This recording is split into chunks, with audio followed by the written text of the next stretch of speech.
خطیب منبر پر چڑھتا ہے، مقرر تقریر کرتا ہے،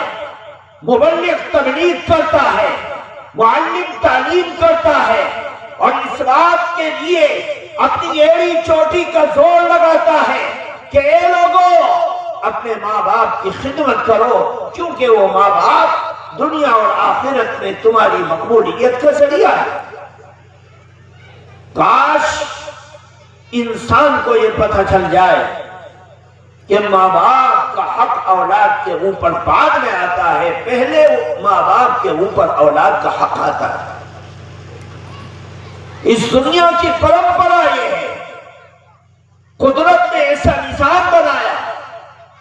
کہ ماں باپ کی گود میں بچہ آتا ہے، اس کا حق اللہ تعالی نے متعین کر دیا،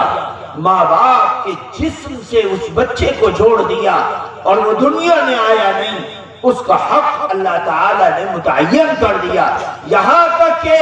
نہ ماں کا پتہ ہے نہ باپ کا پتہ ہے، لیکن نیک اولاد کو حاصل کرنے کے لیے اللہ کے نبی صلی اللہ علیہ وسلم نے رہنمائی کر دی۔ آپ کو معلوم ہونا چاہیے کہ اللہ کے نبی صلی اللہ علیہ وسلم ارشاد فرما رہے ہیں کہ اے لوگوں، کوئی اپنی بیوی بنانے کے لیے لڑکی کو تلاش کرتا ہے، اس کے حسن کو دیکھتا ہے، کوئی مال کو دیکھتا ہے، کوئی حسب نسب کو دیکھتا ہے، کوئی خاندان کو دیکھتا ہے۔ اے لوگوں، کوئی آدمی اس کے اندر نیکی کو دیکھتا ہے۔ اگر میری پوچھو تو میری چاہت یہ ہے کہ لوگ اپنی بیوی کے انتخاب کے اندر نہ مال کو دیکھیں، نہ خوبصورتی کو دیکھیں، نہ علم کو دیکھیں، نہ توانائی کو دیکھیں، نہ خاندان کو دیکھیں، بلکہ اس کے اندر اس کی دینی فراست اور ایمانی حلاوت کو دیکھیں، دینداری کو دیکھیں۔ یہ بنیاد ہے اس بات کی کہ اے لوگوں، تمہارے لیے لازم ہے کہ تم اپنی کوکھ سے ایک دینی بچے کو جنم دو، جو دیندار اولاد اسلام کی بڑھوتری اور اسلام کی برکت کا ذریعہ بنے۔ یہ بنیاد رکھی گئی کہ جب باپ کی سوچ سچی ہوگی اور ماں کے اندر دینداری ہوگی، پھر اس میاں بیوی کے رشتے کے بعد جو اولاد ان کے جسم سے اللہ تعالیٰ نکال کر اس دنیا میں پیدا کر کے بھیجے گا، وہ اولاد ان دونوں کے اثر سے، ان دونوں کے ایمان سے، ان دونوں کی دینداری سے اس صالح معاشرے کے اندر نیکی کا بیج بن کر اس دنیا میں ابھریں گے اور نیکی کو پھیلانے کا کام کریں گے۔ یہ اللہ کے نبی صلی اللہ علیہ وسلم کا وہ پیغام ہے، جو پیغام ایک دیندار ماحول کو بنانے کے لیے سب سے پہلی سیڑھی ہے۔ ہم نے اس سیڑھی کو تباہ کیا۔ آج کا معاشرہ اس دنیا کی زندگی کے اندر خاندانوں کو تلاش کرتا ہے اور دینداری کو لات مار کر دنیا داری کو دیکھا جاتا ہے، مالداری کو دیکھا جاتا ہے، خوبصورتی کو دیکھا جاتا ہے، خاندانداری کو دیکھا جاتا ہے، بڑے اور چھوٹے ہونے کو دیکھا جاتا ہے۔ نتیجہ یہ ہے کہ آج کے ماحول میں دیندار اولاد کو پیدا کرنا ایک مشکل مسئلہ بن گیا ہے۔ میرے دوستو بزرگوں، آقائے نامدار سرکار دو عالم جناب محمد رسول اللہ نے ماں باپ کو مکلف تو بنا دیا کہ دیندار اولاد کو دیندار بنانے کے لیے یہ کرو یہ کرو۔ قرآن پاک کی آیتوں میں جو کہا وہ الگ ایک مسئلہ، یا ایھا الذین آمنوا قوا انفسکم واہلیکم نارا وقودھا الناس والحجارہ۔ اے ایمان والو، اپنے گھر والوں کو اس جہنم کے ایندھن سے، آگ سے بچاؤ جس کا ایندھن صرف انسان اور پتھر ہے۔ اللہ قرآن میں کہتا ہے کہ اے ایمان والو لا تلہکم اموالکم ولا اولادکم عن ذکر اللہ، انسان مال کی وجہ سے، اولاد کی وجہ سے بھٹک جاتا ہے اور راستے سے ہٹ جاتا ہے۔ فرما دیا کہ اپنے اموال اور اپنی اولاد کو اللہ کے ذکر سے غافل ہونے مت دو، وہ تباہی کا ذریعہ بنے، بربادی کا ذریعہ بنے۔ لیکن جن کے ماں باپ اس دنیا سے چلے گئے اور وہ لاشعوری کے عالم میں تھے، بچے چھوٹے تھے، باپ کا سایہ اٹھ گیا، ماں کا سایہ اٹھ گیا، اب ان بچوں کو یا تو ماموں یا خالہ یا پھوپا یا چچا یا تایا یا دادا یا دادی، کوئی خاندان اور پریوار کا پالے گا۔ اللہ کے نبی صلی اللہ علیہ وسلم نے اچھا کھلانے کے بارے میں نہیں، اچھا پہنانے کے بارے میں نہیں، اچھی شادی کے بارے میں نہیں، آپ نے وضاحت کے ساتھ اعلان کر دیا کہ تربیت جو آدمی ان یتیم بچوں اور بچیوں کی تربیت کرے گا، اچھی تعلیم دے گا، دیندار بنائے گا، تو وہ قیامت کے دن میں اور وہ اس طرح کھڑا ہوگا تربیت کرنے والا جس طرح یہ دو انگلی ہیں، کوئی فاصلہ ان کے درمیان میں نہیں۔ یعنی نبی پاک صلی اللہ علیہ وسلم کا قرب ہوگا۔ آج معاشرے کے اندر بچیوں کے ارتداد کا مسئلہ ہو یا معاشرے کے اندر بددینی کا معاملہ ہو یا معاشرے کے اندر بے حیائی کا معاملہ ہو، اس معاملے کے اندر اگر نچوڑ کر دیکھو گے، کھنگال کر دیکھو گے، پرکھ کر دیکھو گے تو پتا چلے گا کہ ماں باپ میں سے کوئی ایک غافل یا بھائی بہنوں میں سے کوئی ایک غافل ہے جس کی غفلت کا نتیجہ یہ ہوا کہ بچی مرتد ہو گئی، اسلام سے پھر گئی۔ اسی تربیت کے لیے ان مواقع پہ جب سارے ہاتھ اٹھ جاتے ہیں، اللہ کے نبی صلی اللہ علیہ وسلم نے ٹارگیٹ بنا کر اس تربیت کے موقع کو اتنی اہمیت دی۔ میرے دوستوں بزرگوں، یہ مدارس دینیہ جن کے اندر بچیاں آ رہی ہیں، بچے آ رہے ہیں، ہمارے بزرگوں نے ان کی بنیاد اس لیے ڈالی تاکہ یہ بچے ارتداد کے دروازے سے اپنے آپ کو پیچھے کر کے اسلام اور ایمان پر استقامت کا پہاڑ بن جائے، اور اس ملک میں 1400 سال کی تاریخ کو ہم اٹھا کر دیکھتے ہیں، دنیا میں دیکھتے ہیں، جن علاقوں میں قرآن کی درسگاہوں کو زندہ کیا گیا، مکاتب کو کھولا گیا، مدارس کو بنایا گیا، ان علاقوں کے اندر کچھ نہیں، کم سے کم اتنا ضرور ہے کہ لوگوں نے ان مدارس اور مکاتب کی برکت سے اپنے ایمان کو محفوظ کر دیا۔ ان کے چوکیدار پیدا ہو گئے، ان کے پہرےدار پیدا ہو گئے، ان کے محافظ پیدا ہو گئے، اور مسجدوں کے منبروں سے لے کر، محرابوں سے لے کر، چوکوں سے لے کر، چوراہوں سے لے کر، دکانوں سے لے کر، کارخانوں سے لے کر، خاندانوں میں ہزاروں نہیں لاکھوں افراد ان مکاتب و مدارس کی بنیاد پر ایسے پیدا ہو گئے جو اپنے ایمان کے بھی محافظ ہیں اور دنیا کے ایمان کی حفاظت کی چوکیداری کر رہے ہیں۔ جن علاقوں میں مدارس رہی ان کا انجام آپ کے سامنے ہے۔ ہم کل ایک جگہ ناگپور سے 250 کلومیٹر پیچھے تھے، وہاں لوگوں نے کہا کہ جی ہمارا یہ جو شہر ہے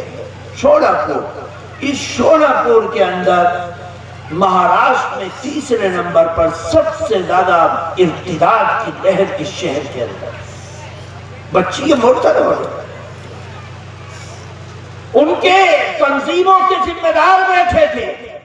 ہم نے ان کی کارگزاری کو سنا، انہوں نے بتلایا یہ ہوا یہ ہوا یہ ہوا۔ سارا نچوڑ اس بات کا ہے کہ جن گاؤں کے اندر، جن خاندانوں کے اندر، جن محلوں کے اندر ان مکاتب و مدارس کی بنیاد رہی ہے، وہاں کی بچیاں بھی اور بچے بھی ارتداد اور الحاد کی طرف جا رہے ہیں۔ ان کے ذہنوں میں تعارف پیدا ہو گیا، ان کے لباس کو اتار دیا گیا، ان کے کلمے کو چھین لیا گیا، ان کے ایمان کو تباہ کر دیا گیا،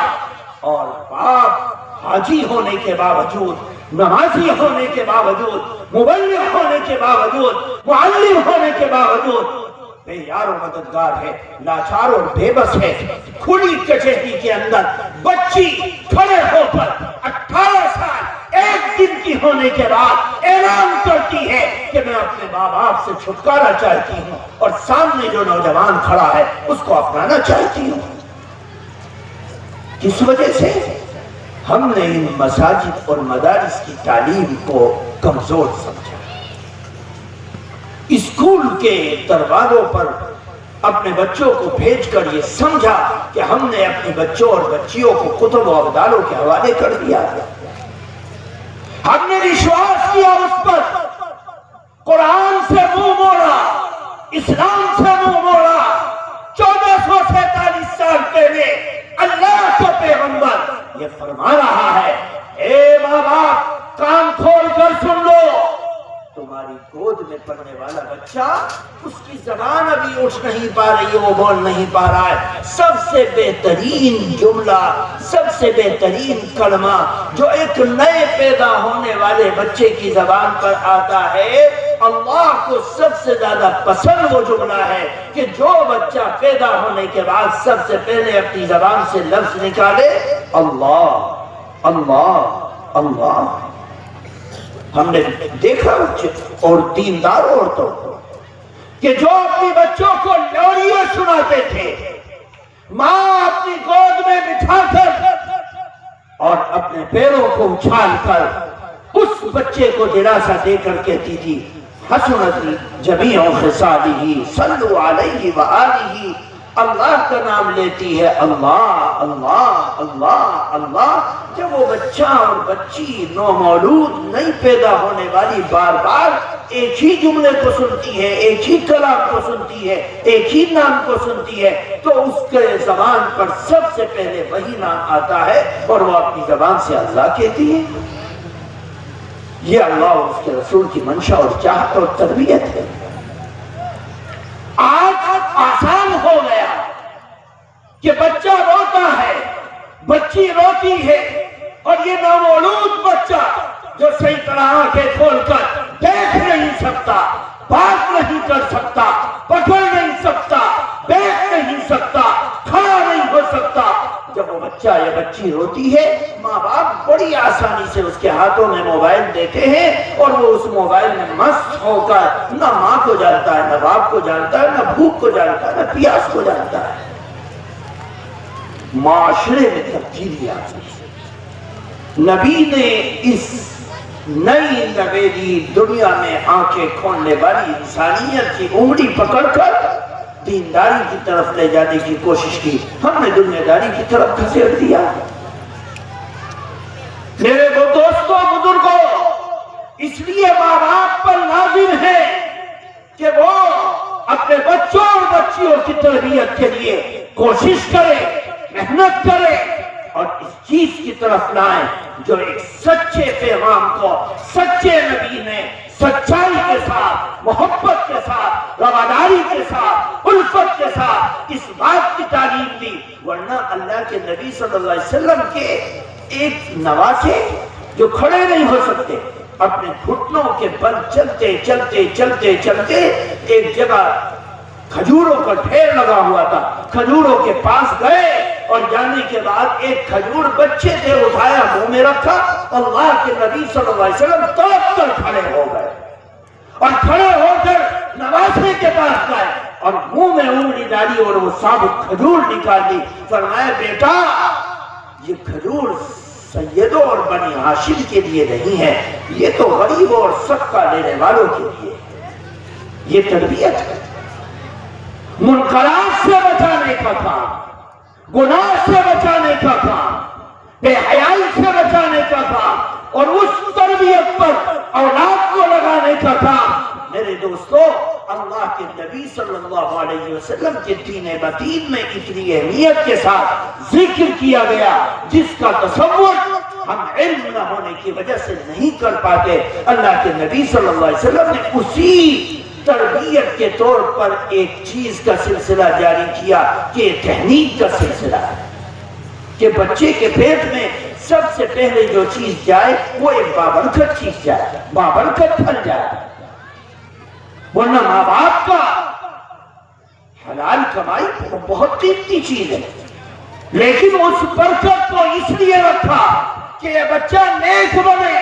اس کی زبان سے دعوت نکلے، اس کی زبان سے تبلیغ نکلے، اس کی زبان سے تعلیم نکلے، اور یہ بچہ دیندار بن کر معاشرے کے اندر مدبر بن کے آئے، معلم بن کے آئے، مبلغ بن کر آئے، اور قوم کا رہبر بن کر آئے. یہ تربیت کا نتیجہ تھا.